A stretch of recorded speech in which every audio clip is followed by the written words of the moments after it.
IPL 2025 సీజన్లో Mumbai Indians qualifier 2కు అర్హత సాధించింది. శుక్రవారం ములాన్పూర్ వేదికగా ఉత్కంఠభరితంగా సాగిన ఎలిమినేటర్ మ్యాచ్లో సమిష్టిగా రాణించిన ముంబై 20 పరుగుల తేడాతో గుజరాత్ టైటన్స్ను ఓడించింది. ఈ గెలుపుతో ముంబై ఇండియన్స్ క్వాలిఫైర్ 2లో పంజాబ్ కింగ్స్తో ఆడుతుండగా గుజరాత్ ఈ టోర్నీ నుంచి నిష్క్రమించింది. 229 పరుగుల లక్ష్య ఛేదనకు దిగిన గుజరాత్ టైటన్స్ నిర్ణీత 20 ఓవర్లలో 6 వికెట్లకు 208 పరుగులు చేసింది. అయితే కీలకమైన సమయంలో ఆఖరి ఓవర్లో బూమ్రా బౌలింగ్ మొత్తం ఆటను మలుపు తిప్పింది. ఒకానొక దశలో ఎంత అద్భుతమైన బ్యాటింగ్ చేసినప్పటికీ కూడా ముంబై జట్టు ఎక్కడో మ్యాచ్ చేజారిపోయింది. సాయి సుదర్శన్ చాలా అద్భుతంగా రాణించాడు. ఆ సమయంలో బూమ్రా రంగంలోకి దిగాడు. జస్ప్రీత్ బూమ్రా ఇరగదీసే బౌలింగ్తో ఇరక్కుమ్మాడు. దాంతో ఒక్కసారి ఆట మలుపు తిరిగింది. అసలు బూమ్రా ఏం చేశాడు, ఎలా జరిగిందనేది కనుక ఒక్కసారి చూద్దాం. హాఫ్ సెంచరీకి చేరువైన సుందర్ను బూమ్రా స్టన్నింగ్ యార్కర్తో క్లీన్ బౌల్ చేశాడు. దాంతో 3వ వికెట్కు నమోదైన 84 పరుగుల భాగస్వామ్యానికి తెరపడింది. క్రీజ్లో షెర్ఫాన్ రుథర్ఫోర్డ్ కూడా అద్భుతంగా బ్యాటింగ్ చేశాడు. కానీ సాయి సుదర్శన్ను గ్లిసన్ అవుట్ చేయడంతో మ్యాచ్ ఉత్కంఠభరితంగా మారింది.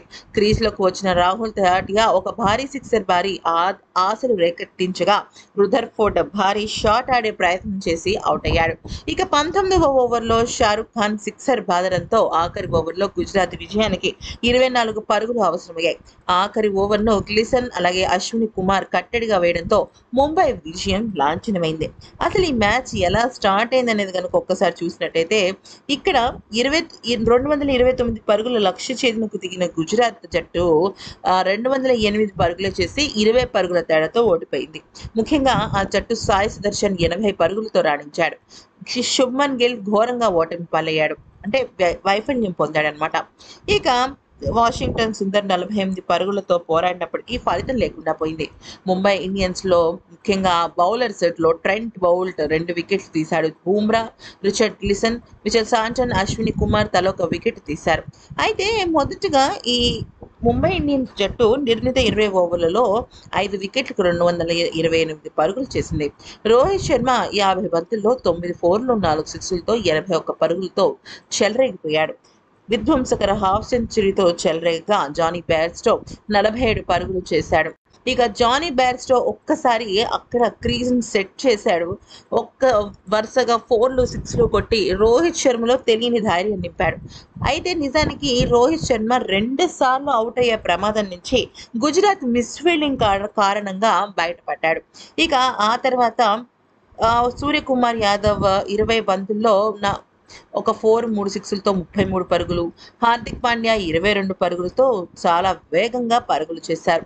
నిజానికి జానీ బేర్స్టో చాలా అద్భుతంగా మంచి స్టార్ట్ ఇవ్వడంతో తర్వాత రోహిత్ శర్మ అలాగే సూర్యకుమార్ యాదవ్, హార్దిక్ పాండ్యా ఇలా ఒకళ్ళ తర్వాత ఒకళ్ళు బాగానే బ్యాటింగ్ చేశారు.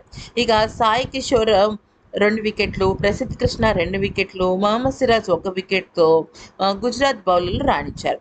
అనంతరం 229 పరుగుల భారీ లక్ష్య ఛేదనలో గుజరాత్ టైటన్స్కు శుభారంభం దక్కలేదు. శుభ్మన్ గిల్ ఒకే ఒక పరుగు చేసి ఎల్బీడబ్ల్యూతో వెనుదిరిగాడు. క్రీజ్లోకి కుశాల్ మెండిస్ రాగా మరో ఓపెనర్ సాయి సుదర్శన్ ఇద్దరు కలిసి ఇన్నింగ్స్ను ముందుకు నడిపించారు. దూకుడుగా ఆడిన ఈ జోడీ వేగంగా పరుగులు రాబట్టింది. అయితే ఇక పవర్ ప్లేలో గుజరాత్ వికెట్ నష్టానికి 66 పరుగులు చేసింది. ఆ వెంటనే కుశాల్ మెండిస్ 20 పరుగులు చేశాడు. వ్యక్తిగతంగా ఆ టైంలో తను హిట్ వికెట్గా వెనుదిరిగాడు. దాంతో 2వ వికెట్కు నమోదైన 64 పరుగుల భాగస్వామ్యానికి తెరపడింది. క్రీజ్లో వాషింగ్టన్ సుందర్ రాగా ఇద్దరు కలిసి అంటే సాయి సుదర్శన్, సుందర్ ఇద్దరు కలిసి సూపర్ డూపర్ గేమ్ని ముందుకు నడిపించారు. ఎందుకనంటే ఇక్కడ సాయి సుదర్శన్ 28 బంతుల్లో హాఫ్ సెంచరీ పూర్తి చేసుకున్నాడు. సాయి సుదర్శన్కు అండగా సుందర్ కూడా అద్భుతమైన షాట్స్ ఆడాడు. దాంతో గుజరాత్ స్కోర్ బోర్డు పరిగెత్తగా ముంబై ఆటగాళ్లు తీవ్ర ఒత్తిడికి గురయ్యారు. ట్రెంట్ బౌల్ట్ బౌలింగ్లో సుందర్ వరుసగా 2 సిక్స్లు బాదగా డగౌట్లో రోహిత్ శర్మ నెత్తిన చేతులు పెట్టుకుని ఏం చేస్తున్నారా మీరు అంటూ ఎక్స్ప్రెషన్ ఇచ్చాడు. ఇక ఆ తర్వాత బూమ్రా రంగంలోకి దిగి యార్కర్ల మీద యార్కర్లు కొట్టి ఇక సుందర్ని అవుట్ చేయడంతో ఒక్కసారిగా ఆట మలుపు తిరిగింది. ఆ తర్వాత ఇందాక మనం చెప్పుకున్నట్టుగా 19వ ఓవర్లో షారుఖ్ ఖాన్ సిక్సర్ బాదడంతో ఆఖరి ఓవర్కు గుజరాత్కి 24 పరుగులు అవసరం అవ్వగా ఆఖరి ఓవర్ను గ్లిసన్, అశ్విని కుమార్ కట్టుదిట్టమైన బౌలింగ్తో ముంబై విజయం లాంఛనమైంది.